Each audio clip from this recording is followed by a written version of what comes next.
High বন্ধুরা, সবাই কেমন আছো? আশা করি সবাই ভালো আছো। ঝর্ণা কিচেন নতুন একটা রেসিপি নিয়ে এসেছি। আজকে আমি হাতে মাখা চুনো মাছ রান্না করব। হাতে মাখা চুনো মাছটা আমি কিভাবে রান্না করব, তোমরা প্রথম থেকে শেষ পর্যন্ত পুরো ভিডিওটাকে দেখতে থাকো। এই হাতে মাখা চুনো মাছটা আজকে আমি কিভাবে রান্না করব। তার জন্য এখানে আমি চুনো মাছ নিয়ে নিয়েছি। এই চুনো মাছটাকে কেটে পরিষ্কার করে ধুয়ে নিয়েছি। ধুয়ে নেওয়ার পরেও আবার আমি একটু লবণ দেবো। এইভাবে বেশি করে লবণটা দিয়ে দেবো। 1 চামচ লবণ দিয়েছি। লবণ দিয়ে একটু বেশি করে জল দিয়ে একটু 10 মিনিটের মতন আমি মাছগুলোকে ভিজিয়ে রেখে দেবো। এই চুনো মাছগুলো আমি 10 মিনিট দেখো জলের মধ্যে ভিজিয়ে রেখে দিয়েছি লবণ দিয়ে। ভিজানোর পরে তোমরা একটা জিনিস দেখতে পাচ্ছ, কীরকম উপরে কীরকম সাদা সাদা উঠে এসেছে ভেসে। আর মাছগুলো দেখো কতটা একদম ফ্রেশ হয়ে গেছে, এখন সাদা ধপধপ করছে মাছগুলো, এত ভালো লাগছে। মাছ ধোয়ার পরেও তোমরা যদি এইভাবে একটু লবণ দিয়ে ভিজিয়ে রেখে দাও, দেখবে খুব সুন্দর পরিষ্কার হয়ে বেরিয়ে যাবে। আর কোনো একটা মাছের আষ্টে গন্ধ ভাব এর মধ্যে আর থাকবে না। এবার এই মাছগুলোকে আমি তুলে নেব। মাছগুলোকে জলের থেকে তুলে একটা থালার মধ্যে আমি নিয়ে নিয়েছি। থালার মধ্যে নেওয়ার পর এখানে দেখো আমি কিছুটা আলু কেটে নিয়েছি। আলুটা এর মধ্যে দিয়ে দেবো। আলুটা কেটেছি ঠিকই, আলুটা কিন্তু খুব লম্বা লম্বা করে কেটেছি, কিন্তু পাতলা পাতলা করেই আলুগুলোকে কেটে নিয়েছি। এইভাবে আলুগুলোকে কেটে নিতে হবে। আর দেবো এখানে আমি টমেটো কুচি, এখানে পেঁয়াজ কুচিয়ে নিয়েছি। পেঁয়াজ কুচিটা একটু বেশি করেই পেঁয়াজটা নিয়ে নিয়েছি। যত পেঁয়াজ দেবে তত কিন্তু খেতে ততটাই বেশি স্বাদ লাগবে। আর এখানে কাঁচা লঙ্কা কুচি নিয়েছিলাম, কাঁচা লঙ্কা কুচিটা এর মধ্যে দিয়ে দেবো।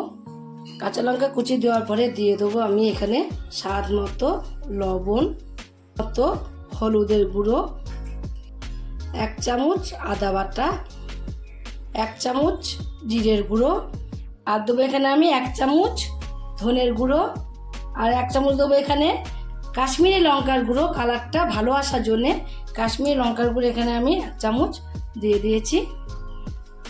ঝালের জন্য কাঁচা লঙ্কা দিয়েছি, তার জন্য লঙ্কার গুঁড়োটা দেবো না। এবার সব শেষে দিয়ে দেবো তোমার হলো তেল। তেলটা একটু বেশি করে এর মধ্যে আমি দেবো। এটাকে দিয়ে এইভাবে সব কিছু দিয়ে আমি মাখিয়ে নেব হাত দিয়ে। চুনো মাছ তো তোমরা অনেক রকমই রান্না করে খাও বাড়িতে, এইভাবে একবার হাত দিয়ে মেখে তোমরা চুনো মাছ রান্না করে খেয়ে দেখো কেমন লাগে খেতে। পুরো মাখিয়ে নিয়েছি, সব কিছু উপকরণ দিয়ে মাখিয়ে নিয়ে এটাকে আমি একটু সেট করতে দেবো। 10 মিনিট রেস্টে রেখে দেবো। 10 মিনিট পর আমি ফিরে আসছি। 10 মিনিট ফিরে আসার পর এখানে আমি একটা কড়াই নিয়ে নিয়েছি। এই কড়াইয়ের মধ্যে যে মাছগুলোকে আমি মাখিয়ে রেখে দিয়েছিলাম সেই মাছগুলো সব দিয়ে দেবো। সব মাছগুলো কড়াইয়ের মধ্যে দিয়ে দেওয়ার পরে এইভাবে আমি চারিদিকে একটু ছড়িয়ে দেবো। ছড়িয়ে দিয়ে হাতে আমার একটু মশলাগুলো লেগে আছে, এই হাতটা ধুয়ে এই মশলার জলটায় আমি হাতটা ধুয়ে এভাবে একটু জল চারিদিকে দিয়ে দেবো। চারিদিকে একটু সামান্য জল দিয়ে তারপর আবার একটু আমি তেল, সর্ষের তেল এইভাবে উপর দিয়ে দিয়ে দেবো।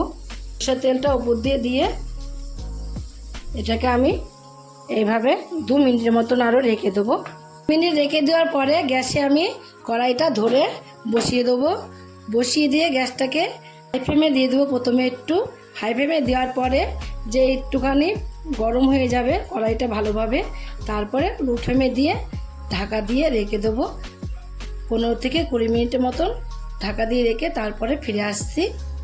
কিছুক্ষণ পর ফিরে এলাম। ঢাকাটা খুলে একটু নাড়া দিয়ে দেবো নিচ থেকে। মাঝে মাঝে একটু এইভাবে নাড়া দিয়ে দেবো নিচ থেকে। নাড়া দিয়ে আবারও ঢাকা দিয়ে রেখে দেবো। আবারও কিছু সময় পর আমি ঢাকনাটা খুলে দেখো এখন একদমই পুরো কমপ্লিট হয়ে গেছে রান্না। সুন্দর কমপ্লিট হয়ে গেছে, একদম গমে গমে এটা রান্না করতে হবে। এই মাছটা একদম কম সময়ে অল্প সময়ে দেখবা এত সুন্দর একটা মাছ রান্না হয়ে যায়।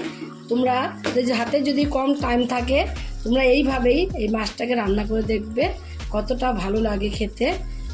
আর যারা বাইরে থাকে রান্না করার টাইম পায় না, হট করে কাজের থেকে এসে কি রান্না করব, তখন মাছটা কিন্তু অনেকে বাজার থেকে আনলে কেটেই দেয়।